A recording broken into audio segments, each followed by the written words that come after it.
Andhra Pradesh TET అలాగే DSC 2026కి సంబంధించినటువంటి update విషయం చూసుకుంటే, ఈరోజు మనకి న్యూస్ పేపర్‌లో రిలీజ్ అయినటువంటి కొన్ని ఆర్టికల్స్ ఈరోజు మనం చూసుకుందాం.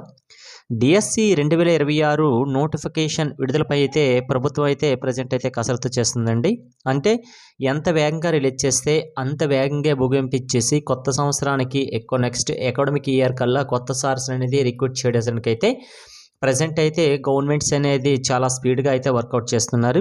అలాగే దీనికి సంబంధించినటువంటి డిస్ట్రిక్ట్ ఎడ్యుకేషన్ ఆఫీసర్స్‌కి ఆ డిస్ట్రిక్ట్‌లో ఉన్నటువంటి ఖాళీలు అంటే ఏ ఏ ఆహ్, దేనిలో ఎస్ఏకి, ఎస్జేటీకి అలాగే హెచ్ఎమ్స్‌కి సంబంధించినటువంటి ఏ ఏ స్కూల్స్ అయితే ఖాళీలు ఉన్నాయనే ఇన్ఫర్మేషన్ అయితే సేకరించి దాన్ని ప్రభుత్వానికైతే సెండ్ చేయమని కూడాను ఆదేశాలు జారీ చేయడం విషయం జరిగింది. అలాగే ఈ యొక్క జారీ విషయం అనేది మనకి మండే అంటే రీసెంట్‌గా ఈరోజు బుధవారం కదా! సోమవారంతో అయితే క్లోజ్ అయిందండి.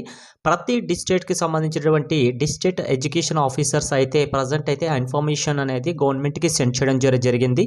అయితే ఇప్పుడు నేను చెప్పేది కేవలం అనంతపురం డిస్ట్రిక్ట్‌కి సంబంధించినటువంటి అంటే అనంతపురం అంటే ఇప్పుడు ఉమ్మడి జిల్లాకు సంబంధించినవి సెపరేట్ జిల్లాస్ కూడా వచ్చాయి కదా! అయితే ప్రస్తుతానికైతే మనకి ఆ ఉమ్మడి జిల్లాల్ని కవర్ చేసుకుంటూ 13 జిల్లాలకు సంబంధించినటువంటి డిఎస్సి నోటిఫికేషన్ మాత్రమే రిలీజ్ అవుతుందండి. ఇప్పుడు సెపరేట్ కొన్ని జిల్లాలు వచ్చాయి కదా! ఇవన్నీ కూడాను పాతగా ఉన్నటువంటి జిల్లాను బేస్ చేసుకొని అయితే నోటిఫికేషన్ ఉన్నటువంటి ఖాళీలను బేస్ చేసుకొని మాత్రమే నోటిఫికేషన్ అనేది డిఎస్సి 2026కి సంబంధించినటువంటి విడుదల కావడం జరుగుతుంది. అలాగే ఇక్కడ ఓన్లీ ఇది అనంతపురంకి సంబంధించినటువంటి ఇన్ఫర్మేషన్ అండి. 1044 ఖాళీలు ఉన్నట్టయితే ప్రాథమికంగా నిర్ధారణ జరిగింది. ఇది అనంతపురం డిస్ట్రిక్ట్‌కి సంబంధించింది మాత్రమే గుర్తుపెట్టేసుకోండి. ఇలాగే ప్రతి డిస్ట్రిక్ట్‌కి సంబంధించిన ఇన్ఫర్మేషన్ కూడాను మనకి గవర్నమెంట్‌కి సెండ్ చేయడం జరిగింది. ఎవరంటే మన డీఈఓస్. అలాగే మొత్తం పోస్టులు ఈ 1044 పోస్టుల్లోన ప్రాథమికంగా చెప్పాం కదా! ఇందులో అయితే 70% అనేది మనకి అక్కడ వర్క్ చేస్తున్న వాళ్ళకి ప్రమోషన్స్‌కి కొందరు రెడీగా ఉంటారు కదా! 70% అయితే వాళ్ళని ప్రమోట్ చేస్తున్నారండి. అంటే వాళ్ళకి జాబ్స్ ఫస్ట్ ఇచ్చేస్తారు. రిమైనింగ్ ఉన్నటువంటి 30% జాబ్స్ ఉంటాయి కదా! అది మాత్రమే డిఎస్సి 2026లో అయితే విడుదల చేస్తామనేసి మనకి క్లియర్ కట్‌గా డిఎస్సి 2026లో జరిగేదినటువంటి ప్రాసెస్ ఇదే జరుగుతుందండి. అంటే 70% అంటే ప్రమోషన్స్ వాళ్ళకే ఇచ్చేస్తారు. అంటే రెడీగా ఎవరైతే ప్రమోషన్స్ ఉన్నారో వాళ్ళకి మాత్రమే ఇచ్చేస్తారు. రిమైనింగ్ ఉన్న 30% కేవలం మాత్రమే నెక్స్ట్ డిఎస్సి నోటిఫికేషన్‌లో వస్తదని చెప్తున్నారు. దీని ప్రకారం చూసుకుంటే ప్రీవియస్‌గా 1 వీక్ బిఫోర్ మనం చూసుకుంటే 10,000 వరకు కూడా వేకెన్సీ ఉండే ఛాన్సెస్ ఉంటాది అని చెప్తున్నారు. ఒకవేళ 10,000 తీసుకుంటే ఇందులో 70% అనేది అంటే ఒక 7,000 పోస్టుల వరకు కూడాను మనకి ప్రమోషన్స్ ఓకే కంపల్సరీగా అందులో ఉన్న పనిచేస్తున్న ఇన్ సర్వీస్ టీచర్స్‌కి ఇచ్చేస్తారు. రిమైనింగ్ 30% మాత్రమే నిరుద్యోగులైతే ఎగ్జామ్స్ రాయడం జరుగుతుంది. దీని ప్రకారం చూసుకో 10,000 ఒకవేళ ఉంటే అది ఇంకా క్లారిటీగా అఫీషియల్‌గా అయితే ఇంకా రిలీజ్ అవ్వలేదు.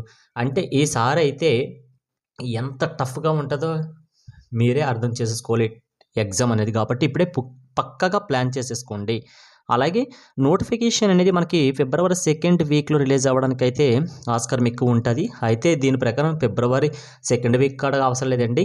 మాక్సిమం ఈ జనవరి ఎండింగ్‌కైనా రావచ్చు. లేకపోతే ఫిబ్రవరి 1స్ట్‌కైనా రావచ్చు. ఈ రెండిట్లు మిస్ అయిపోతే మాత్రం ఫిబ్రవరి 2nd వీక్ లోపలే వచ్చేస్తే తప్ప మనకి దాటే ఛాన్సెస్ అయితే కనిపించట్లేదు. ఒకవేళ మనకి ఫిబ్రవరి 2nd వీక్‌లో గనుక రిలీజ్ అయినట్లే ఉంటే మనకి జూన్ లోపల అయితే ఈ ప్రక్రియ టోటల్‌గా ఆ ప్రాసెస్ అంతా కంప్లీట్ చేసేసుకొని అలాగే అకాడమిక్స్ ఉంటారు కదా! వాళ్ళకైతే కొత్త ఉపాధ్యాయులు అనేది మనకి మెగా డిఎస్సిలో ఏ రకంగా అయితే కొత్త ఉపాధ్యాయులు స్కూల్ ప్రారంభానికి టైంకి వచ్చేసారో ఈ డిఎస్సి 2026లో కూడాను మనకి వేసవి సెలవుల తర్వాత రిక్రూట్ అవుతారు కదా! వీళ్ళందరూ కూడాను అకాడమిక్స్‌కి అనేది జాబ్‌లో జాయిన్ అయ్యే ఆస్కారం కూడా ఉండేటట్టుగా అయితే ప్లాన్ చేస్తున్నారు అని విద్యాశాఖ అయితే నిర్ణయించడం ఇదంతా కూడా జరుగుతుంది. దీని ప్రకారం చూసుకున్నట్లయితే మనకి ఇక్కడ వస్తున్నటువంటి ఈ మధ్యలో మనకి ఎన్నికల కోడ్ కూడా వస్తది. ఎందుకంటే గ్రామ పంచాయతీ ఎన్నికలు కూడా ఉన్నాయి కదా! దీన్ని బేస్ చేసుకొని స్పీడప్ చేస్తున్నారండి ఈ ప్రాసెస్ అనేది. అన్నట్టుగానే కంపల్సరీగా అయితే రిలీజ్ అయిపోతుంది. తర్వాత రిలీజ్ అయిపోయిన తర్వాత టైం సరిపోదు అనేసి మనం బాధపడే బదులు ఇప్పటి నుంచే ఆల్రెడీ టెట్‌లో మంచి మార్క్స్ వచ్చిన అభ్యర్థులు ఉంటారు కదా! ఇప్పటి నుంచే మీరు ప్లాన్ చేసేసుకొని మీరు రెడీ అయిపోతే బెటరు. అలాగే ప్రీవియస్‌గా జరిగినటువంటి మెగా డిఎస్సి 2025లో అయితే జస్ట్ 1 మార్క్, 2 మార్క్స్‌తో కోల్పోయినటువంటి అభ్యర్థులు కూడా ఉన్నారు కదా! వాళ్ళు కూడాను దయచేసి మీరు కొద్దిగా ప్లానింగ్ చేసేసుకొని ఇందులో మీకు విజయాలు దక్కాలనైతే నేను కోరుకుంటున్నాను. మీకు కూడా కంపల్సరీగా మంచి లైఫ్ ఉండాలనైతే నేనైతే నా తరపునైతే నేను కోరుకుంటున్నాను.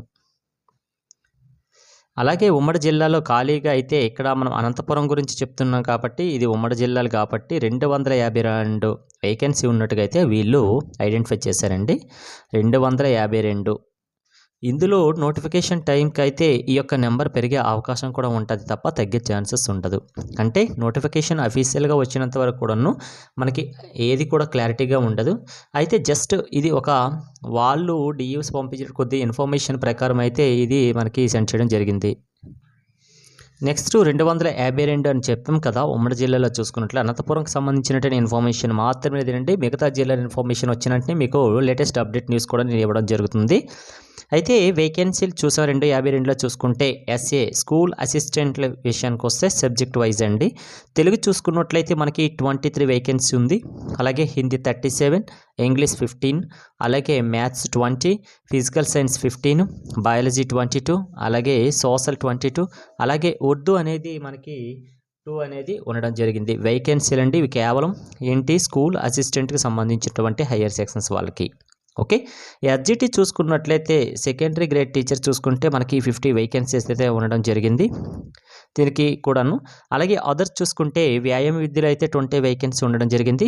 అలాగే ఎంపీఎస్ స్కూల్స్ హెడ్ మాస్టర్స్ ఉంటారు కదా, హెడ్ మాస్టర్స్ అయితే 20 ఉండడం జరిగింది.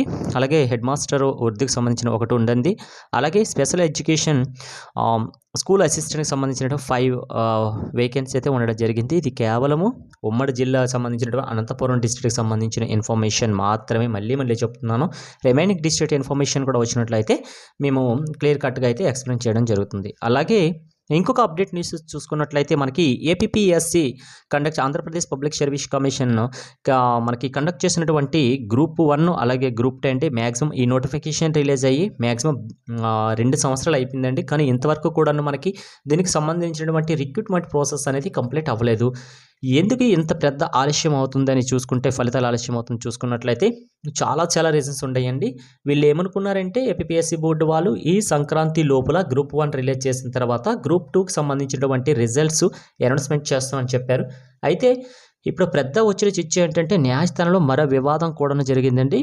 అయితే ఇక్కడ ఎగ్జామ్ క్వాలిఫై అయ్యి ఇంటర్వ్యూ ఫేస్ చేసిన అభ్యర్థులు కూడాను ఆవేదనలో ఉన్నారండి. ఎందుకు అంటే ఈ విషయం చూసుకున్నట్లయితే మెయిన్ రీజన్ గ్రూప్ 1 గురించి చూసుకున్నట్లయితే ఫస్ట్ ఒక హైకోర్టులో ఒక పిల్ వేయడం జరిగిందండి. ఏంటో ప్రాబ్లం అంటే మహిళా రిజర్వేషన్ అనేది కరెక్ట్గా వర్తించలేదని కొందరు మహిళా అభ్యర్థులు అయితే రిజర్వేషన్కు అనుగుణంగా వేశారు. అయితే దాన్ని తిప్పికొట్టింది. రెండో విషయం ఏంటంటే ఈ గ్రూప్ 1లో ఉన్నటువంటి ఈ సబ్ ఇన్స్పెక్టర్స్ ఉంటారు కదా, ఈ సబ్ ఇన్స్పెక్టర్కి సంబంధించి ఎక్సైజ్ సబ్ ఇన్స్పెక్టర్ ఉంటారు, వాళ్ళకి కూడా కరెక్ట్గా వాళ్ళు రిజర్వేషన్ ప్రకారంగా ఇవ్వలేదని కూడాను వేయడం జరిగింది. అయితే దీనికి సంబంధించినటువంటి వాదనలు అయితే జరుగుతున్నాయి కాబట్టి ఈ గ్రూప్ 1 రిజల్ట్ అనేది ఆలస్యం అయిపోయింది. నెక్స్ట్ వన్ చూసుకుంటే గ్రూప్ 2 విషయానికి వస్తే సేమ్ అండి. ఇక్కడ కూడా రిజర్వేషన్లు కరెక్ట్గా వర్తించలేదని వీళ్ళు కూడా అదే విధంగా వేశారు. అన్యాయం జరిగిందని చాలామంది చేశారు. అలాగే ఫిజికల్లీ హ్యాండిక్యాప్డ్ దివ్యాంగుల కోటాలో కూడా అన్యాయం జరిగిందని కూడా చేశారంటే ప్రతిదీ కూడా వివాదంలో ఉన్నదండి. ఏదేమైనప్పుడు కూడాను మనకి ఫిబ్రవరి 1st వీక్ కల్లా కూడాను ఇది ఈ యొక్క ప్రాబ్లమ్స్ అన్నీ కూడా క్లోజ్ చేసేసి రిజల్ట్ అయితే అనౌన్స్ చేస్తామనేసి కూడా ఏపీపీఎస్సీ బోర్డు అయితే మనకి చెప్పడం జరుగుతుంది. అయితే ఏపీపీఎస్సీ బోర్డు అయితే ఈ సమస్యలన్నిటి కూడా పరిష్కార దిశగా అయితే అడుగులు వేస్తుందని కూడా మనకి ఎక్స్ప్లెయిన్ చేయడం జరిగిందండి. ఈ గ్రూప్ 1, 2 ఈ 2 ఫలితాలు కూడా కంపల్సరీగా అయితే మనకి ఫిబ్రవరిలోనే విడుదలయ్యే అవకాశాలు ఎక్కువ ఉంటాయి. అయితే సంక్రాంతి కొల్ల విడుదలయ్యే అవకాశాలు అయితే అస్సలు కనిపించట్లేదు. ఎందుకంటే న్యాయస్థానంలో అయితే మాత్రం వివాదాలు ఇంకా జరుగుతూనే ఉన్నాయి. కాబట్టి అభ్యర్థుల ఆవేదన ఉండడం అనేది అది సహజం. అయితే ఆవేదన అనేది మీరు ఎక్కువగా భయపడాల్సిన అవసరం లేదు. ఎందుకంటే నీతిగా నిజాయితీగా మీ రిజర్వేషన్ మీకు వర్తించినట్టుగా మీరు కానీ కంపల్సరీగా అయితే మీరు ఉంటే మీ జాబ్ మీకు ఉంటుంది. అలా కాకుండా మీ రిజర్వేషన్ కాకుండా వేరే వాళ్ళ రిజర్వేషన్లో మీరు తలదూర్చుకొని మీ యొక్క ఫిజికల్ హ్యాండిక్యాప్ అయితే మీ పర్సంటేజ్ని ఇంక్రీజ్ చేసుకొని గట్రా పెట్టుకున్నట్లయితే మీకు సమస్య వస్తుంది. ఎందుకంటే ఏపీ డిఎస్సిలో 2025లో జరిగినటువంటి కొందరికి ఇదే సమస్య జరిగింది. వాళ్ళు జాబులు కూడా కోల్పోయారు. మీరు నిజాయితీగా కానీ మీకు మీ రిజర్వేషన్ వర్తించినట్లయితే మీ జాబ్స్ ఏమీ అవ్వవు. ఓకే. నెక్స్ట్ మనకి ఏపీ టెట్ 2026 ఫలితాలు చూసాం కదా. అయితే చాలామందికి అయితే నిరాశ మిగిల్చిందండి. ఎందుకనే విషయం చూసుకున్నట్లయితే ఆ ఎగ్జామ్స్ పేపర్ ఎంత టఫ్గా ఉన్నాయి ప్రతి షిఫ్ట్లో కూడా అర్థం చేసుకోవాల్సిన నార్మలైజేషన్ వల్ల అయితే చాలామందికి లాభాలు కూడా వచ్చాయండి. మెయిన్గా చూసుకుంటే డిసెంబర్ 19వ తేదీ, డిసెంబర్ 20వ తేదీలో జరిగినటువంటి కొన్ని షిఫ్ట్లలో హైయెస్ట్ మార్క్స్ అయితే యాడ్ అయిపోయాయండి. అది 13 to 15 మధ్యలో కూడా యాడ్ అయిన కొందరు అభ్యర్థులు ఉన్నారు. వాళ్ళు కామెంట్ కూడా చేశారండి. అయితే వాళ్ళు లక్కీయెస్ట్ పర్సన్స్ అని మనం చెప్పేసుకోవచ్చు. అలాగే డిఎస్సి 2000 వేకెన్సీలు చూసుకుంటే 10,000 వరకు ఉంటాయని చెప్తున్నారు. అయితే ఒక మ్యాక్సిమం 1 మంత్ బ్యాక్ అయితే మాత్రం ఈ యొక్క వేకెన్సీ 2,500 నుంచి 3,000 మధ్యన ఉండొచ్చు అనేసి చెప్పడం జరిగింది. ఒక 1 వీక్ చూసుకున్నట్లయితే బిఫోర్ చూసుకున్నట్లయితే 10,000 వేకెన్సీలు ఉండొచ్చు అని అంచనా మాత్రమే వేస్తున్నారు.